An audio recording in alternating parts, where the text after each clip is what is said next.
জীবনে এমন কিছু কাজ রয়েছে যা আমাদের কখনোই করা উচিত নয়, যেমন আশা করা।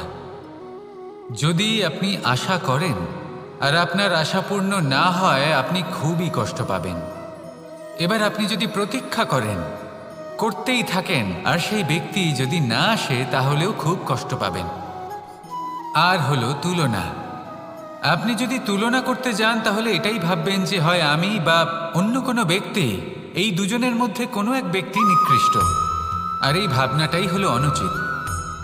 যদি আমরা কথা বলি সেই সব বিষয়ে যা আমাদের করা উচিত, যেমন পরীক্ষা। এই পরীক্ষা সবসময় আমাদের আরও সফল করে তোলে, আরও শ্রেষ্ঠ করে তোলে, আরও উৎকৃষ্ট করে তোলে। আসন্ন মহাসংগ্রামের জন্য আমাদের প্রস্তুত করে তোলে এই পরীক্ষা। তাই এই পরীক্ষার থেকে কখনোই পালাবেন না, এর সম্মুখীন হন। আর হলো কর্ম। কর্ম করা কখনোই বন্ধ করবেন না। তুলনা করার বদলে কর্ম করুন, প্রতীক্ষা করার বদলে কর্ম করুন, আর আশা করার বদলে কর্মই করুন। জীবন সফল হয়ে যাবে। দেখুন, সবার শেষে সত্যি বলতে এই কর্ম আর এই পরীক্ষা, এই দুই আমাদের জীবনকে সুখী করে তুলতে পারে। আসুন আর আমার সাথে ভালোবেসে বলুন, রাধা রাধা। মানুষ তার জীবনে শিক্ষা এবং প্রেম, এই দুই লাভ করে তার মাতা, পিতা এবং গুরুর কাছ থেকে। কিন্তু মানুষ সবথেকে বেশি ভালোবাসে নিজের মাতাকে, কারণ মাতা খুব নির্মল চিত্তে ভালোবাসে, শান্ত মনে আমাদের অন্তরে শক্তির সঞ্চার করে থাকেন, আমাদের উৎসাহ দেন, বলশালী করে তোলেন। ব্যাপারটা কিন্তু এমন নয় যে আমরা নিজেদের বাবা বা গুরুকে ভালোবাসি না, তাদেরকেও আমরা অত্যন্ত ভালোবাসি। শুধু ওনাদের কঠোর ব্যবহার দেখলে আমরা একটু ভয় পেয়ে যাই। এবার ওনাদের এই কঠোর ব্যবহার আমাদের ভালো না লাগলেও অত্যন্ত আবশ্যক, কারণ মাতার থেকে আমরা যে শক্তি লাভ করি তা যেন নিয়ন্ত্রণ হারিয়ে বিধ্বংসী না হয়ে ওঠে, আমরা যেন কোনো কুপথে না চলে যাই, আমরা কখনো যেন দোষ না করে ফেলি। শুধু সেই জন্য পিতা এবং গুরু একটু কঠোর হয়ে ওঠেন, এবং ওনাদের এই কঠোর আচরণ ভবিষ্যতে গিয়ে আমরা অবশ্যই বুঝতে পারি। জীবনে কিছু বছর আমরা এগিয়ে যাই আর তারপর আমরা বুঝতে পারি যে বাবা এবং গুরু আমাদের যথেষ্ট ভালোবাসতেন, কিন্তু ওনাদের ভালোবাসার বহিঃপ্রকাশ আলাদা। প্রয়োজনীয় হলো এটা দেখার, এটা বোঝার যে শুরু থেকে আমাদের প্রতি ওনাদের আচরণ কেমন ছিল। ওনাদের কঠোর হওয়ার পেছনে ওনাদের ভালোবাসাটা বোঝার চেষ্টা করুন, ওনাদের চিন্তাটা বোঝার চেষ্টা করুন, ওনাদের পথপ্রদর্শনের আড়ালে আপনার ভবিষ্যতের জন্য যে পরিকল্পনা ওনারা করেছেন সেটা বোঝার চেষ্টা করুন। তখন আপনারা বুঝতে পারবেন ওনাদের ভালোবাসাকে। আপনার মনের মধ্যে আপনা থেকেই ওনাদের প্রতি সম্মান জেগে উঠবে। নিজের পিতা এবং নিজের গুরু, এই দুজনের প্রতি কৃতজ্ঞতা প্রকাশ করুন আর আমার সাথে ভালোবেসে বলুন, রাধা রাধা। আমি অনেক সংখ্যক মানুষকে দেখেছি, তাদের কাছে অত্যাধিক জ্ঞান আছে, শিল্প আছে, ধন আছে, কীর্তি আছে, কিন্তু তারা এই সব কিছু নিজেদের কাছেই রাখেন, এই সমাজে বিতরণ করেন না। কারণ হলো ভয়। ওনাদের মনে হয় যে যদি আমি এই সব কিছু সমাজে বিতরণ করি, তাহলে সমাজ আমার শিল্প হোক, ধন হোক, জ্ঞান হোক, কীর্তি হোক, সব কিছু চুরি করে নিয়ে যাবে, আর তার বদলে আমি কিছুই পাবো না। এটা কিন্তু সত্য নয়। সত্য হলো এটাই যে যদি আপনি নিজেকে এই সংসারের প্রতি সমর্পিত করেন, তাহলে এই সংসার আপনার প্রতিও সমর্পিত থাকবে। আপনি শুধু ধন, জ্ঞান, কীর্তি, সম্মান পাবেন তাই নয়, বরং এই সমাজ আপনাকে নিজের চোখে হারাবে, মনের মধ্যে স্থান দেবে। তাই এই ভয় ত্যাগ করে দেখুন কিভাবে এই সমাজ আপনাকে প্রেম সমর্পণ করে। আসুন আমার সাথে ভালোবেসে বলুন, রাধা রাধা। জীবন কিসের উপর নির্ভরশীল? ধনের ওপর, বৈভবের ওপর, নিঃশ্বাসের ওপর? না, এই জীবন নির্ভরশীল বিশ্বাসের ওপর। বিশ্বাস নিজের ওপর, বিশ্বাস আমাদের আপনজনের ওপর। কিন্তু যখন এই বিশ্বাস ভেঙে যায়, তখন মানুষের মনও ভেঙে যায়, আর তারপর সে অন্য কিছু করতেই পারে না। তখন কি করা যেতে পারে? তিনটে কাজ আছে যা আপনি করতে পারেন। প্রথম, ভালোবাসা। যাকে আপনি ভালোবাসেন, যারা আপনাকে ভালোবাসে, ভুল যারই হোক না কেন, তার কাছে ক্ষমা চাইতে কখনোই সংকোচ বোধ করবেন না। দ্বিতীয় হলো বিশ্বাস। যারা আপনাকে ভালোবাসেন, আপনাকে বিশ্বাস করেন, তাদের বিশ্বাস কখনো ভাঙবেন না। তৃতীয় হলো আশা। যারা আপনাকে ভালোবাসেন, আপনাকে বিশ্বাস করেন, তাদের আশা আপনার সাথে জড়িত। তাদের থেকে কখনো কিচ্ছু লুকোবেন না। এই তিনটে কাজ করুন আর এই জীবন সুপ্রসন্ন হয়ে বলবে, রাধা রাধা। মানুষের জীবনে দুই ধরনের আবেগ থাকে যা চিরকাল তার সাথে বসবাস করে। প্রথম, স্বপ্ন। দ্বিতীয়, অজুহাত। মানুষ হাজার হাজার স্বপ্ন দেখতে পারে। আমাকে এই কাজ করতে হবে, আমাকে ওখানে ঘুরতে যেতে হবে, আমায় জীবনে এই অসম্ভব কাজ বাস্তবায়িত করে দেখাতে হবে, আদি ইত্যাদি। এবার ঠিক যেমন স্বপ্ন দেখেন, সেইভাবে অজুহাতও খুঁজে নিয়ে আসেন। আমি এই স্বপ্ন পূরণ করতে পারলাম না, কারণ আমাকে কেউ সাহায্যই করলো না, কারণ আমি দুর্বল হয়ে পড়েছিলাম, কারণ আমার কাছে সময়ই ছিল না, আদি ইত্যাদি। এবার সাফল্য এবং অসফলতার মাঝখানে এই ধরনের সংঘর্ষ হতে থাকে। সাফল্য তখন লাভ করা সম্ভব যখন আপনার স্বপ্ন আপনার অজুহাতের থেকে অনেক বড় হয়, আর অসফলতা তখন পাবেন যখন আপনার অজুহাত আপনার স্বপ্নের থেকে অনেক বড় হয়। আপনি যদি সাফল্য লাভ করতে চান, তাহলে চেষ্টা করতে থাকুন, পরিশ্রম করুন। যদি অসফল হন, তাহলে ভয়ভীত হওয়ার কোনো প্রয়োজন নেই। নিজের ভুল বুঝুন, তাকে শুধরে নিন, আবার চেষ্টা করুন। কিন্তু যদি নিজের জীবনে অজুহাত নিয়ে আসেন, তখন স্বপ্ন কখনো পূরণ হবে না। আসুন আমার সাথে ভালোবেসে বলুন, রাধা রাধা। ভয়ের সাথে আমরা সবাই পরিচিত, কষ্টও আমরা সবাই পেয়েছি। কখনো কখনো আমরা অসুস্থ হয়ে পড়ি, আর এমন সময় হলে মাতার মমতা, কখনো বাবার স্নেহ, কখনো বন্ধুদের পাশে থাকার অনুভূতি আমাদের রোগ নিরাময়ে সাহায্য করে। কখনো যদি আমরা নিরাশ হয়ে পড়ি, তখন যদি আমাদের কোনো আপনজন আমাদের দুটো ভালো কথা বলে, তখন আমাদের মনোবল বেড়ে যায়। ঠিক তেমন সংসারের এই রঙ্গমঞ্চে যদি আপনি পীড়িত অনুভব করেন, কিছু শুভ কথা আলোচনা করুন, কিছু স্তুতি গান করুন, কিছু মুহূর্তের জন্য হলেও নিজের ইষ্টদেবের কথা স্মরণ করুন আর প্রার্থনা করুন।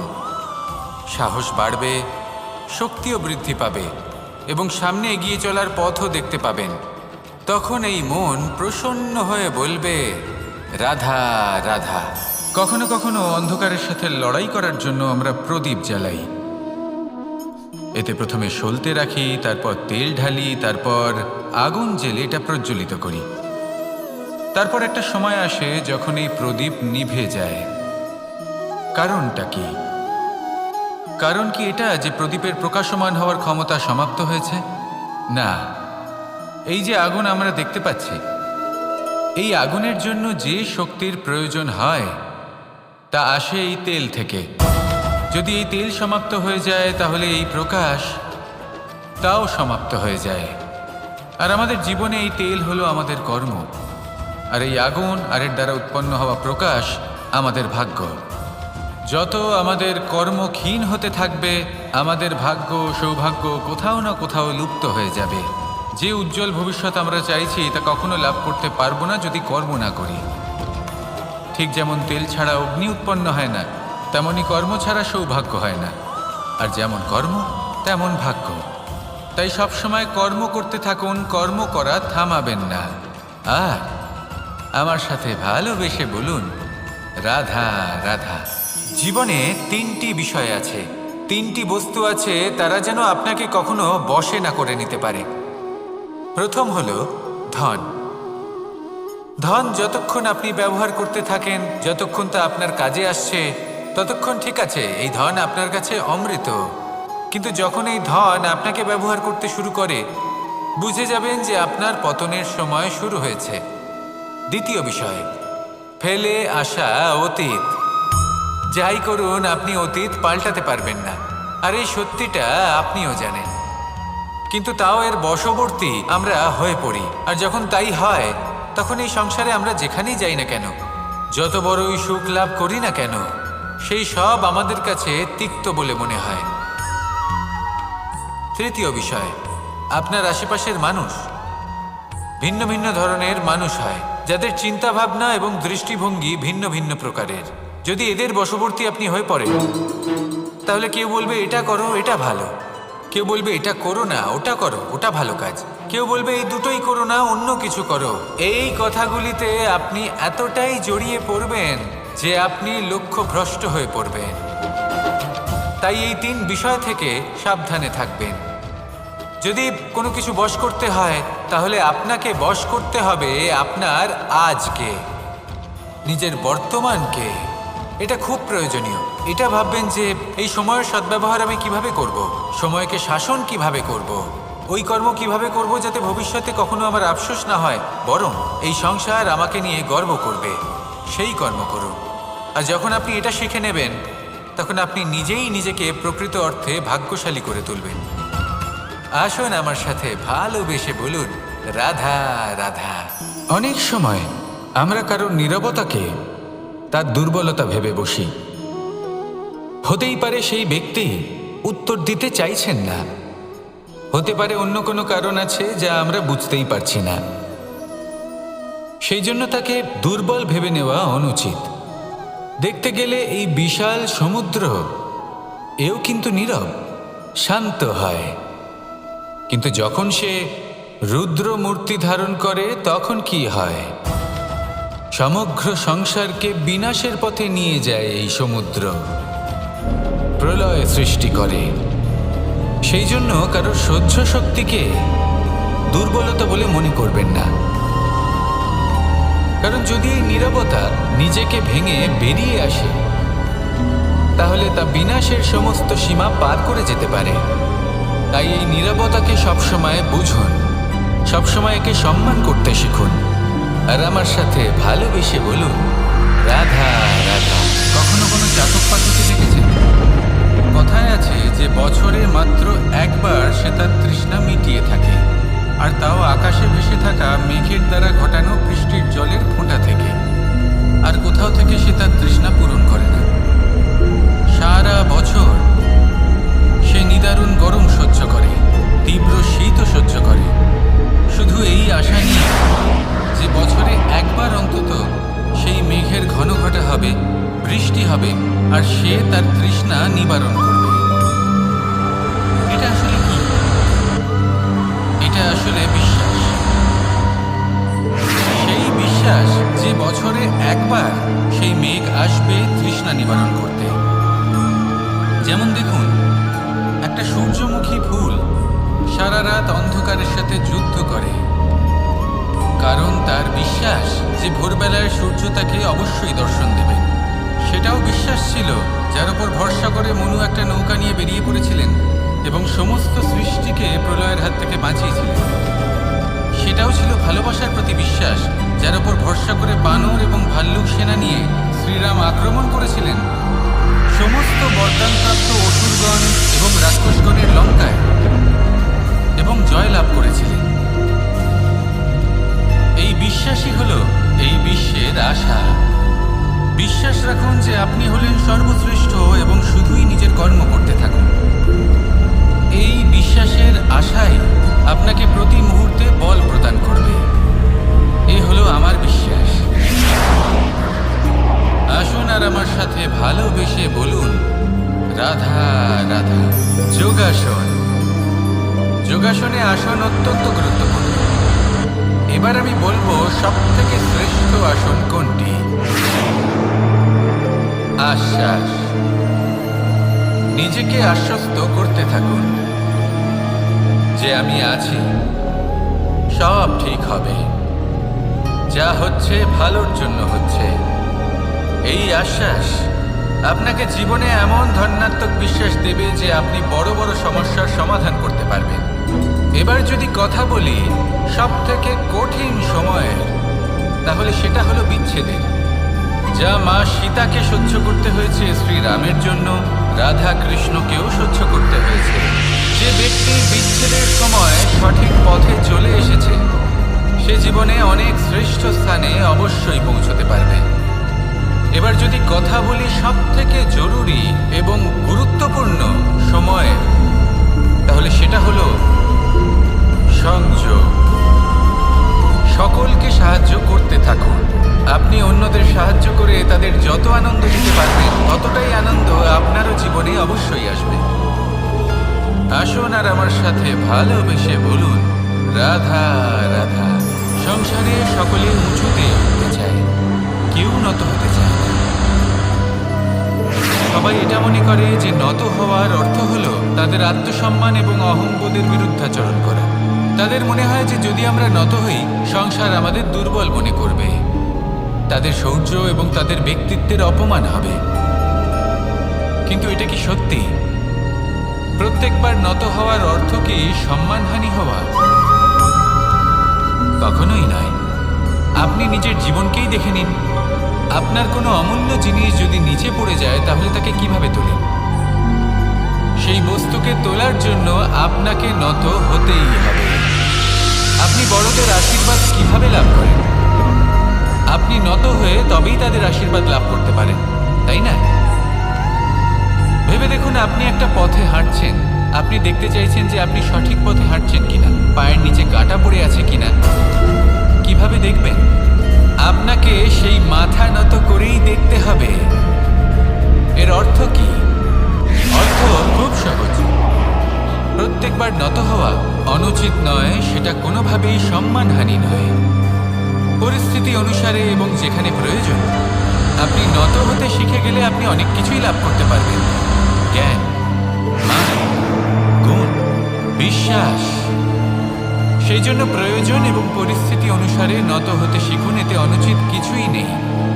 আত্মসম্মান থাকা অত্যন্ত প্রয়োজনীয়, কিন্তু তা যেন কখনো অহংকারে পরিণত না হয়। এই বিষয়ে অবশ্যই নজর রাখবেন এবং আমার সাথে ভালোবেসে বলবেন, রাধা রাধা। আমাদের জীবনে অনেক ধরনের ব্যক্তি এসে থাকেন। কেউ কেউ আমাদের সাথে থেকে যান, কেউ আমাদের থেকে দূরে চলে যান। কেউ ভালো মানুষ হন, কেউ খারাপ মানুষ। কিন্তু আমরা সবসময় সেই সময়টাকে নিয়ে দুঃখ প্রকাশ করি যখন আমাদের জীবনে কোনো খারাপ ব্যক্তি প্রবেশ করেন। তারা আমাদের খারাপ অনুভূতি দেন, দুঃখ দেন, কষ্ট দেন। আমরা সবাই তাকে ভালো মন্দ কথা বলি। কিন্তু কেন? এমন বিভিন্ন ধরনের মানুষ, খারাপ মানুষ, ভালো মানুষ, সবার জীবনেই আসেন এবং সকলকেই একটা অমূল্য শিক্ষা দান করে যান। এবার আপনি নিজেই ভেবে দেখুন, জীবনে যখন প্রথমবার আপনি আগুন স্পর্শ করেছিলেন, তখন আপনি একটা শিক্ষা লাভ করেছিলেন যে আমাকে আগুনের থেকে একটু দূরে থাকতে হবে। তারপর আস্তে আস্তে আপনি শিখলেন যে কিভাবে এই আগুনকে নিয়ন্ত্রণে রাখতে হবে। তারপর আপনি শিখলেন যে কিভাবে নিজের জীবনে তাকে প্রয়োগ করতে হবে, তা সে অন্ধকারে প্রকাশ লাভ করার জন্য হোক বা খাবার বানানোর জন্য। সেইভাবেই কোনো খারাপ ব্যক্তি যখন আপনার জীবনে আসে, কোনো শিক্ষা দিয়ে যান, তার প্রতি কৃতজ্ঞ থাকুন। তার বিষয় খারাপ ভাবার বা খারাপ অনুভূতি নিয়ে থাকার কোনো প্রয়োজন নেই। সেই শিক্ষা লাভ করুন। ইতিবাচক মনোভাব নিয়ে জীবনের সামনে এগোতে থাকুন। কেউ নেই যিনি আপনাকে বাধা দিতে পারেন। আসুন আমার সাথে ভালোবেসে বলুন, রাধা রাধা। অনেক সময় আমরা জীবনে অনেক মানুষকে এমন বলতে শুনে থাকি যে আমি অসফল হয়েছি কারণ আমার সময় ভালো যাচ্ছিল না। আমি এই জিনিসটা লাভ করতে চাইছিলাম কিন্তু করতে পারলাম না কারণ আমার সময়টা ভালো যাচ্ছিল না। আমি আমার জীবনে ওই মহান কাজটা করতে চাইছিলাম কিন্তু করতে পারলাম না। কেন? কারণ আমার সময়টা ভালো যাচ্ছিল না। কিন্তু যে মুহূর্তে ভালো সময় আমার জীবনে আসবে, আমি সব কিছু প্রাপ্ত করব। এমন প্রায় প্রত্যেকেই বলেন। আসুন একটা কথা বোঝা যাক। একজন মালিকে দেখুন, সে প্রত্যেক দিন গাছের সেবা করে, তাকে জল দেয়, তার যত্ন আত্তি করে। কেন? প্রত্যেক দিন সেই গাছ ফল দেয় না। সঠিক সময় এলে তবেই সেই গাছ ফল দেয়, কিন্তু প্রত্যেক দিন মালি তার সেবা করে, তাকে যত্ন করে। শুধুমাত্র তখন করে না যখন সেই গাছ ফল দিতে সক্ষম। আর যদি মালি গাছের যত্ন প্রতিদিন না করে তাহলে হয়তো সেই গাছ ফল দিতেই পারবে না। এটাই হলো আমাদের জন্য একটা শিক্ষা। যখন সময় আমাদের জন্য অপেক্ষা করে না, তখন আপনি সময়ের জন্য কেন অপেক্ষা করছেন? ভালো সময়ের জন্য অপেক্ষা করবেন না। ভালো এবং শুভ কর্ম দ্বারা ভালো সময়কে নিজের কাছে টেনে আনুন। নিরন্তর কর্ম করুন, পরিশ্রম করতে থাকুন। শুভ সময় আপনা থেকেই আপনার কাছে আসবে। আসুন আমার সাথে ভালোবেসে বলুন, রাধা রাধা।